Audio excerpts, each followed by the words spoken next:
et bienvenue dans cette nouvelle vidéo sponsorisée par moi-même, puisque j'ai envie de vous dire que tout l'été, vous avez la possibilité de commander une box lactée. Une box lactée, c'est quoi? C'est une box qui vous permet de faire en fait vous-même votre bijou au lait maternel, genre ce type de pendentif par exemple. Et ça vous permet, vous avez tout le nécessaire dedans. Et ça vous permet de faire vous-même votre bijou au lait maternel. Je vous assure que c'est vachement plus facile que d'accoucher. Vous avez tout le matos. Sauf votre lait évidemment, vous m'aurez compris, mais vous avez tout le matos. Vous avez une petite notice écrite, vous avez même accès à des tutos vidéo, bref, vous avez absolument tout pour réussir votre bijou et sincèrement, on s'en fait tout un monde, mais c'est carrément pas compliqué du tout. C'est même très facile, très rapide, donc voilà. Sachez qu'en plus, il y a un code promo été22 qui vous permet de bénéficier de 10% sur votre box lactée. Donc autant vous dire que c'est l'occasion de tester, de vous faire plaisir. Et puis, c'est toujours le même principe. Je vous donne de l'information pour que vous puissiez faire le choix le plus éclairé possible sur cette chaîne. Et bien là, c'est le même principe. Le fait de vous fournir tout ce qu'il faut, avec vraiment toutes les explications en large et en travers pour que vous puissiez réaliser votre bijou vous-même, c'est encore une fois vous rendre actrice, à mon sens, c'est vous rendre actrice de votre allaitement. Et il y a un côté quand même fier d'avoir fait son bijou, tout comme on est fier d'avoir allaité. Et pour moi, je trouve que comme ça, la boucle est bouclée. Bref, ce petit disclaimer étant terminé, on va attaquer la vidéo du jour avec un sujet nonobstant, j'adore le mot nonobstant, avec un sujet nonobstant donc très intéressant et vous me posez quand même sacrément régulièrement la question. C'est parti, aujourd'hui on va parler d'un thème, j'allais dire, oui d'un thème, d'une question qui revient assez régulièrement. Bon, on va prendre bébé, d'accord? Bébé il a maintenant 3 semaines, 6, 11, 15 semaines, mois, années. Vous continuez à parler en mois au-delà d'un an, je vous préviens, je vous déteste. On ne fait pas ça, d'accord? Hein, un enfant qui a 2 ans, il a 2 ans. Un enfant qui a 1 an et demi, il a 1 an et demi. Arrêtez avec vos 28 mois. Des dyscalculiques comme moi, c'est très compliqué. Donc, votre bébé a maintenant un certain âge et un âge certain, comme dirait l'expression, et on n'a toujours pas de retour de couche. Et là, ça y est, les questions tombent, les questions fusent. C'est immanquable. Est-ce que c'est normal? Est-ce que c'est dû à l'allaitement? Est-ce que je suis foutue et ma machine est toute cassée? Non, je déconne. Ne nous emballons pas non plus. Est-ce qu'on doit mettre fin à l'allaitement pour avoir son retour de couche parce qu'éventuellement, on est en train de réfléchir à bébé 2, 3, etc.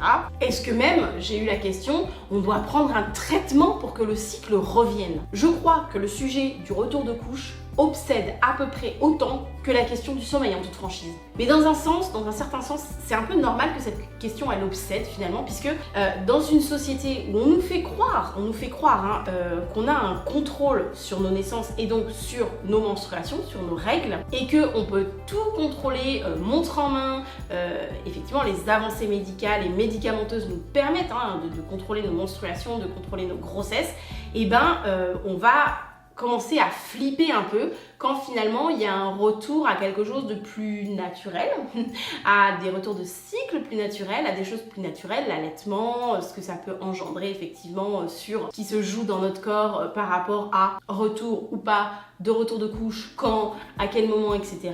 Donc c'est vrai qu'on a l'illusion d'un côté qu'on peut tout contrôler, et puis quand on sort de l'enfantement, d'ailleurs quand on sort de l'enfantement à la maternité, on va tout de suite vous proposer une contraception. Vous allaitiez, oulala, que vous allaitiez ou pas, on va quasiment tout de suite vous proposer une contraception. Et d'ailleurs, si il y a des mamans qui tentent de dire non mais non merci, pour l'instant je vais allaiter, je suis protégée avec la fameuse méthode MAMA, j'avais fait une vidéo dessus, je vous remettrai le lien par là, et effectivement le personnel médical va quand même insister, genre c'est la norme en fait de reprendre une contraception quasiment après avoir enfanté en fait. Or que pas du tout, et on peut faire les choses autrement, mais du coup ça donne vraiment, ça crée ce sentiment de contrôle et ce sentiment qu'en fait on peut avoir la main mise sur nos menstruations, sur nos grossesses, etc. Et du coup, c'est le pan un peu, c'est l'inconvénient de l'avantage, j'allais dire, c'est que finalement, quand on allaite et que on attend notre retour de couche, peut-être souvent quand c'est un projet de deuxième bébé ou de choses comme ça, on est là en mode est-ce que c'est normal?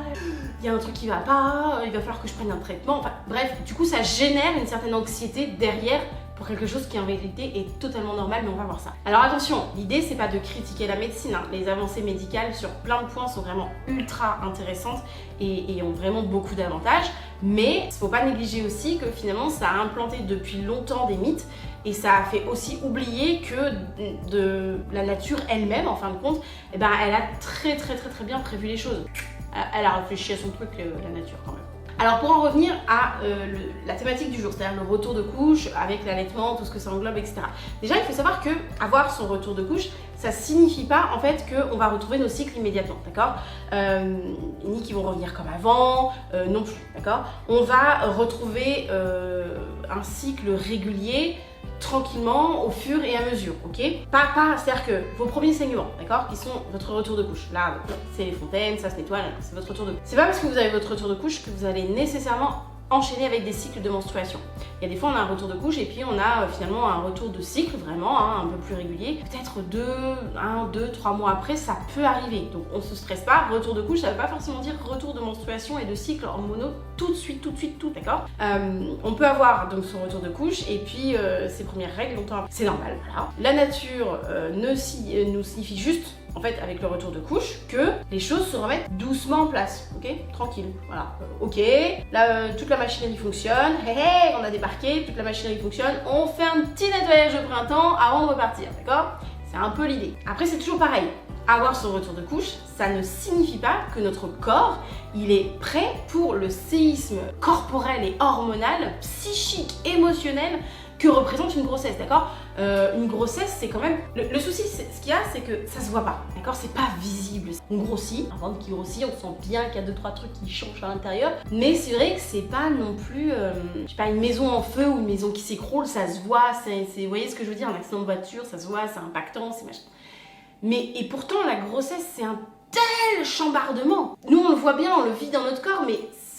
c'est un peu comme les enfants qui grandissent, on voit pas en fait, enfin, quand ils sont dans des phases d'apprentissage, vous savez, quand il y a des fameux pics d'apprentissage au niveau des tétons, on se dit oh là là, pourquoi il tète autant, c'est incroyable, il tète beaucoup, pourtant il sait déjà se retourner, non mais c'est bon, il fait du 4 pattes, donc on n'imagine pas en fait que là-dedans, il est en train de se passer un bordel sans nom et que ça leur demande une énergie de ouf pour réussir à évoluer et que donc c'est pour ça qu'ils font leur fameuse beaucoup de tétés, les fameux pics d'apprentissage ou de croissance. Et la grossesse, c'est pareil.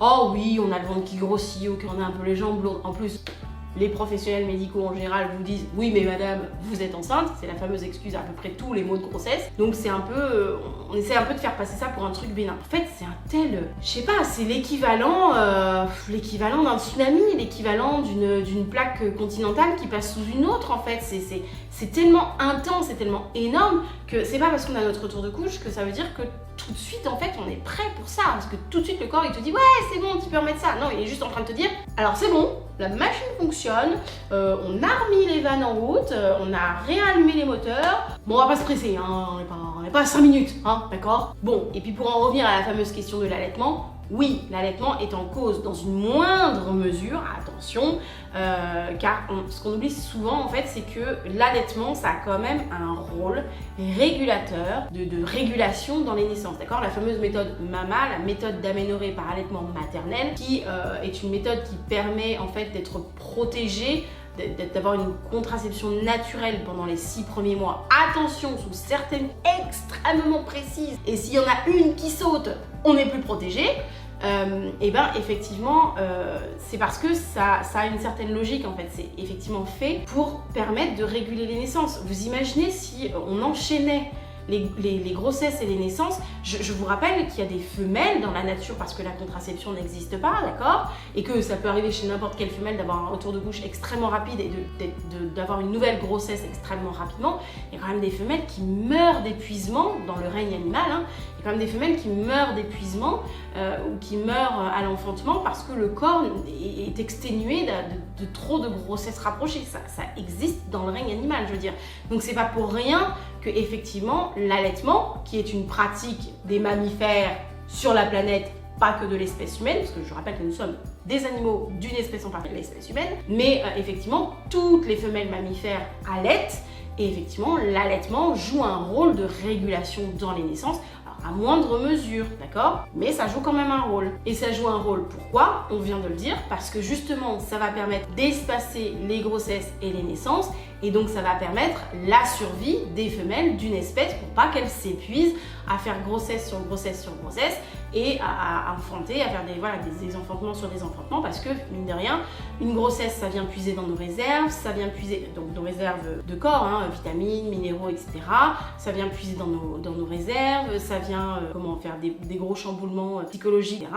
Et donc effectivement, la nature elle est très bien faite, c'est-à-dire que nous sommes les femelles les seuls membres de l'espèce à pouvoir enfanter, donner la vie, donc perpétuer une espèce. Donc il ne faudrait pas qu'on s'épuise trop vite de façon à ce qu'on puisse en faire le plus possible et donc perpétuer une espèce le plus possible. Je parle de n'importe quel mammifère, d'accord ? Donc évidemment que l'allaitement, quelle que soit l'espèce à laquelle on appartient, à partir du moment où on est un mammifère, oui, c'est un rôle dans la régulation des naissances parce que ça a un rôle de survie de la femelle de l'espèce pour qu'elle puisse continuer à enfanter et donc à perpétuer l'espèce. Dans un certain sens, c'est assez logique. Du coup, sauf cas très particulier, et il en existe, je le sais bien, sauf cas très particulier, on oublie ces histoires de traitement. Oubliez, d'accord ? On profite à fond de ne pas avoir nos menstruations parce que, ne nous mentons pas, c'est quand même vachement bien de vivre sans menstruation, vraiment. De pas avoir à se taper un syndrome prémenstruel de la mort qui tue. Moi perso, mon syndrome prémenstruel commence 15 jours avant mon cycle menstruel, enfin mes règles, donc du coup c'est très épuisant, voilà. Sachant que j'ai un SPM 15 jours avant, que tu as tes règles pendant quelques jours, moi 5 jours. Vous voyez, le temps de répit que j'ai est assez court au final, avant de réembrayer. Donc moi j'ai pour mon fils, très exceptionnellement, je vais vous raconter comme ça, pour mon fils, très exceptionnellement, j'ai eu mon retour de couche à 3 semaines postpartum. Pourquoi ? Oui, ça peut être aussi rapide. Pourquoi ? Parce qu'en fait, j'avais un bébé qui était allaité exclusivement de jour comme de nuit, mais alors exclusivement, sauf qu'il y a une fucking nuit, où en fait, il a juste mieux dormi. Comprenez, il a dormi un peu plus longtemps que d'habitude, donc il n'a pas fait autant de tétés que d'habitude. Et là, mon corps s'est dit « Wouhou, c'est la fête, allez, on lui dit qu'on est prêt !» Pas moi mentalement les gars, arrêtez d'aller trop vite, j'étais pas. Donc voilà, les vannes se sont réouvertes. Pour autant, je n'ai pas re-eu mes règles immédiatement. Je les ai eues vraiment beaucoup. Alors je saurais plus vous dire exactement, mais je sais que je les ai eues beaucoup plus tard, vraiment beaucoup plus tard. Et c'est ce qui m'a d'ailleurs amené à consulter ma gynécologue en mode je comprends pas. J'ai eu des pertes de sang pas possibles, je pense que c'est le retour de couche, mais j'ai pas mes règles. Et là, elle m'a dit un retour de couche aussitôt. Puis du coup, après examen, etc., elle m'a dit ah bah oui, effectivement, c'est pas courant, mais oui, vous avez eu votre retour de couche assez tôt, parce qu'elle savait que j'allaitais, etc. Mais effectivement, on a tout décortiqué, les nuits, donc et là, c'est là où on a refait le point et on a trouvé la nuit où il avait le plus dormi, qu'elle m'a dit ah oui, bon, alors elle me dit ça peut arriver, c'est pas courant, mais ça peut arriver. Donc elle me dit bah maintenant, vous aurez vos règles quand vous les aurez, quoi. Donc voilà. Et pour ma fille, où nous étions donc en co-allaitement à l'époque, puisque j'avais 2 enfants, j'ai eu mon retour de couche à 20 ou 22 mois, j'arrive jamais à me souvenir, mais c'était genre 20 ou 22 mois post-enfantement. Vraiment très très longtemps après. J'avais une amie qui avait fait un allaitement long aussi, donc juste un allaitement long avec sa fille, et son retour de couche, elle l'avait eu à 26 mois. Donc vraiment, il y a de tout. Il y a vraiment un panel, il y a de tout. D'ailleurs, vous pouvez nous mettre en commentaire, la team lactée, quand est-ce que vous avez eu votre retour de couche. Je suis sûre qu'on va se marier parce qu'à mon avis, il doit vraiment y avoir vraiment de toutes les dates à mon sens, parce que on est toutes différentes dans tous les cas.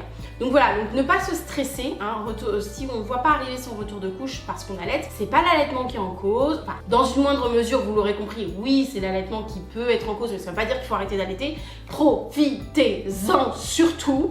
Profitez de cette pause pour vous requinquer. De toute façon, c'est simple. Tant qu'on n'a pas eu son retour de couche, tant qu'on n'a pas eu son retour de cycle, il faut se dire que, en fait, juste le corps, il n'est pas prêt, en fait.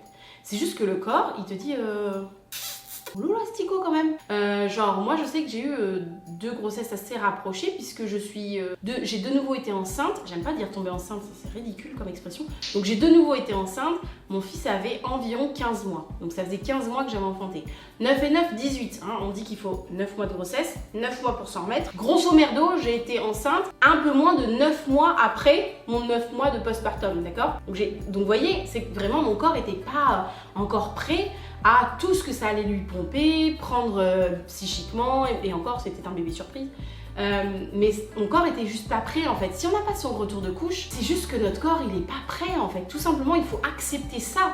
Il faut accepter le fait que notre corps, il est pas prêt et que potentiellement aller à l'encontre des messages de notre corps, c'est peut-être pas productif pour nous en fait, c'est peut-être pas safe pour nous. Il y a une raison, la nature elle fait pas les choses sans aucune raison. Alors je dis bien, Sauf cas particulier, si vous avez eu votre bébé par des traitements, par une PMA, voilà, sauf cas très particulier de parcours spécifique, on va dire que pour une femme lambda, pour tout est classique, il n'y a pas de traitement, il n'y a pas de... Voilà. Et encore, je vous rappelle que moi, pour mon fils, j'ai eu un traitement. Hein. Donc voilà, c'est encore à mettre en demi-mesure, mais je pense au parcours de PMA, là, c'est encore beaucoup plus particulier. La nature, elle fait bien les choses. Si on n'est pas de nouveau enceinte, c'est que le corps, il n'est pas prêt, donc on se détend, on profite de cette période sans menstruation, parce que franchement, on est bien contente. Hein, libérer des protections hygiéniques, des culottes menstruelles, des cups et de tout ce que vous voulez à vivre quand il fait chaud comme ça. Là, je pense à ça là, parce que on est dans un épisode de canicule où il fait excessivement chaud. Et quand vous avez, peu importe votre protection hygiénique, en fait, vous avez une protection hygiénique, il fait chaud, ça colle, je sais pas vous, mais c'est bon, soyons honnêtes, sans le faire, hein, voilà, sans le faire, ça colle, c'est moite, oh, c'est pas agréable, franchement. Pourquoi chercher à vous réinfliger ça tout de suite? Profitez. Profitez tant que vous les avez pas. Bien entendu, je peux comprendre qu'il y ait des projets de vie, je peux comprendre qu'il y ait des envies bébés, je peux comprendre qu'au jour où on peut faire des choses, c'est ce qu'on disait tout à l'heure, où on peut avoir un minima de contrôle, on va dire, sur son corps, et qu'on a un projet de vie, on a des projets de naissance, etc. N'hésitez pas à vous faire aider par des professionnels de santé. Bien souvent, on vous demandera de stopper l'allaitement, bien souvent. Ce sera même d'ailleurs, je pense, le premier conseil. Si vous n'êtes pas dans un cas particulier, hein, on l'a bien vu tout à l'heure, si vous n'êtes pas dans un cas particulier, le premier conseil, ça va être souvent d'arrêter l'allaitement. Bon, après, c'est à vous de faire votre choix, mais sachez que dans tous les cas, c'est pas parce que vous allaitez que vous aurez jamais votre retour de couche. C'est pas parce que vous allaitez que vous aurez plus jamais votre cycle menstruel. C'est pas parce que vous allaitez que vous allez avoir un retour de couche extrêmement tardif et vous n'allez pas pouvoir mettre en place votre projet bébé. Je vous dis, mettez-nous en commentaire quand vous avez eu votre retour de couche et vous allez voir qu'il y a vraiment de tout. Mon fils, je l'ai eu à 3 semaines, ma fille, je l'ai eu à 20 mois, 20-22 mois. Donc, vous voyez, c'est vraiment complètement différent. Et je suis sûre que j'aurai un 3e enfant. Ce serait non, je veux pas de 3e enfant, je vous ai vu. Mais si j'avais voulu un 3e enfant, je suis sûre que mon retour de couche aurait été encore différent. Donc, vraiment, voilà, il y a... Oui, un lien dans une moindre mesure, c'est sûr, c'est évident, la nature a très bien calibré les choses, on en a parlé. Maintenant, suivant votre projet de vie, ça ne veut pas dire que vous devez remettre en cause votre allaitement, d'accord? Ça viendra, vous inquiétez pas, ça viendra. La nature ne va pas vous oublier comme ça. Hein. Voilà, c'est tout ce que j'avais envie de vous transmettre dans cette vidéo parce que c'est quand même une question qui revient très souvent et je voulais quand même vous rassurer là-dessus. C'est à peu près tout ce que j'avais à vous dire. Comme d'habitude, si vous n'êtes pas abonné à la chaîne, je sais pas, je vais me fâcher, voilà, hein, parce qu'on ne regarde pas une vidéo sans être abonné. D'abord, non mais oh, non je plaisante, abonnez-vous, on est bien d'accord. Abonnez-vous, plus on est nombreux ici, plus on peut faire circuit d'informations autour de l'allaitement qui sont juste véridiques, éclairées et que ça permet de faire un choix éclairé aux parents. Ça c'est génial. Likez la vidéo si elle vous a plu, j'ai envie de dire. Et n'hésitez pas à la partager sur vos réseaux sociaux. Hein, on partage un petit peu pour éclairer d'autres mamans, pour soutenir d'autres parents. Voilà, parce que ça peut aider un peu tout le monde. On peut regarder, ne pas commenter, ne pas être abonné, mais on peut quand même partager parce que ça peut aider d'autres parents d'abord. Voilà. La meuf, elle se fâche pour rien, quoi. Bon, allez, moi, je vous fais de gros bisous. Je vous souhaite une belle volonté et je vous dis à bientôt pour une prochaine vidéo. Ciao et bel été!